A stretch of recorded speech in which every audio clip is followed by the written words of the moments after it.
আমাৰ প্ৰাণৰ শিল্পী অসমীয়াৰ হিয়াৰ আমঠু সদ্যপ্ৰয়াত জুবিন গাৰ্গৰ সোঁৱৰণিত লগতে তেখেতৰ 53 সংখ্যক জন্মদিন উপলক্ষে আমি জন্মদিন ও সোঁৱৰণি অনুষ্ঠান উদযাপন কৰিছিলোঁ। বিভিন্ন কাৰ্যসূচী আছিলে, তাৰ লগত সংগতি ৰাখি আমি প্ৰথমতে স্বচ্ছ অভিযানেৰে কাৰ্যসূচীৰ শুভাৰম্ভণি কৰিছিলোঁ ৰাতিপুৱা। তাৰপিছত আছিলে তেখেত যিহেতু নাহৰ প্ৰেমী আছিলে, সেয়ে তেখেতৰ 53 সংখ্যক জন্মদিন উপলক্ষে 53 জোপি নাহৰ গছ পুলি ইয়াত ৰোপণ কৰা হৈছে। তাৰপিছত আমি ভাগৱত পাঠ এভাগি আয়োজন কৰা হৈছিলে। তাৰ বাবে আমি অসমৰ খ্যাতনামা ৰসহিন্দু ঋজুপাঠক দেৱক আমি আমন্ত্ৰণ জনাই আনিছিলোঁ। তেখেতৰ সুমধুৰ ভাগৱত পাঠেৰে যথেষ্ট ভক্তপ্ৰাণ ৰাইজক আনন্দিত কৰিছে। আৰু তাৰপিছতে আমাৰ বিশেষ আমন্ত্ৰিত দলসমূহ আছিলে চমৰীয়া সত্ৰ সমাজৰ বিভিন্ন বাৰেৰহণীয়া সত্ৰীয়া সংস্কৃতিৰে সম্ভাৰ লৈ শিল্পী সমাজ আহিছে। তাৰ পিছত আছিলে আমাৰ কৃষ্ণাই টেঙাবাৰী শংকৰ মাধৱ বীৰ নাম দলৰ নাম পৰিৱেশন। আৰু আজি নিশাৰ বাবে এই অনুষ্ঠানটিৰ লগত সংগতি ৰাখি আমি আমন্ত্ৰণ জনাইছিলোঁ অসমৰ বিশিষ্ট লোকশিল্পী আটাইৰে পৰিচিত হীৰকজ্যোতি শৰ্মাৰ লোকসংগীতৰ অনুষ্ঠান, টোকাৰী গীতৰ অনুষ্ঠান। জুবিন গাৰ্গৰ লগত যি অন্যায় অত্যাচাৰ বা সংঘটিত হৈছিল তেওঁৰ মানে মৃত্যুলৈ, এইটো আপোনালোকে ন্যায় বিচাৰেনে? আমি নিশ্চয়, আমি আটাই আজি ইমান দিন ধৰি তেখেতৰ মৃত্যুৰ পিছত আটাই আমি যথেষ্ট মৰ্মাহত হৈও জুবিন গাৰ্গৰ ন্যায় বিচাৰি আছোঁ। বিভিন্ন পন্থাৰে আমি ন্যায় সাব্যস্ত কৰিবলৈ যত্ন কৰি আছোঁ।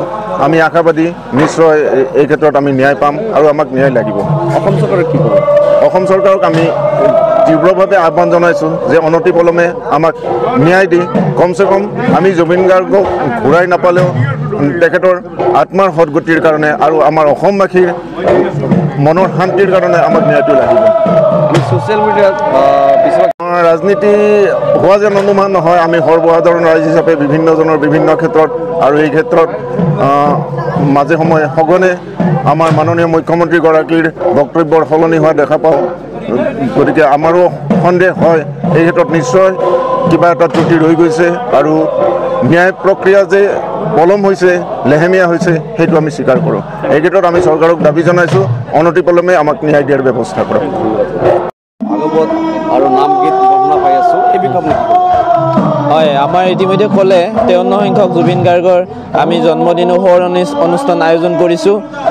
আমি সৌভাগ্যৱান এইকাৰণে তেখেতৰ আজি আমি জন্মদিন পালন কৰিব পাৰিছোঁ। কিন্তু আমাৰ বেয়া লাগিছে কাৰণ জুবিন গাৰ্গৰ অৱৰ্তমানত আমি তেখেতৰ জন্মদিন উদযাপন কৰিছোঁ। আমি খুবেই মৰ্মাহত, কাৰণ জুবিন গাৰ্গ আমাৰ মাজত সদায় থাকিব, চিৰদিন থাকিব। কায়িক উপস্থিতি তেখেতৰ নাথাকিলেও আমাৰ মনত অসমবাসী যিমান দিনলৈকে অসম থাকিব, যিমান দিনলৈকে সূৰ্য উদয় হ'ব, সিমান দিনলৈকে জুবিন গাৰ্গ জীয়াই থাকিব। আমি সদায় জুবিন গাৰ্গক এনেদৰে আমাৰ মাজত, আমাৰ হিয়াত সদায় তেখেতক জীয়াই ৰাখিম। জুবিন গাৰ্গৰ তেখেতৰ ন্যায়, যিহেতু আমাৰ অসমৰ এটুকুৰা হীৰা হেৰাই গৈছে, কাৰণ জুবিন অদ্বিতীয় আছিল, জুবিন ৰজা এজনেই থাকে। গতিকে জুবিনৰ মৃত্যু আমি সহজভাৱে মানি ল'ব নোৱাৰোঁ। তেখেতক যাৰ বাবে তেখেতৰ মৃত্যুবৰণ কৰিবলগীয়া হ'ল, সেই দোষীয়ে উপযুক্ত শাস্তি পাব লাগিব। আৰু আমাৰ অসম চৰকাৰ আৰু আমাৰ ভাৰতীয় ন্যায় ব্যৱস্থাৰ ওপৰত আমাৰ বিশ্বাস আছে, আমি নিশ্চয় ন্যায় পাম বুলি আমি আশাবাদী। কিন্তু ন্যায় ব্যৱস্থাটো লেহেমীয়া হোৱা যেন আমাৰ মনে ধৰে। গতিকে ক্ষিপ্ৰভাৱে ন্যায় প্ৰক্ৰিয়াটো আগুৱাই যোৱাটো বিচাৰোঁ।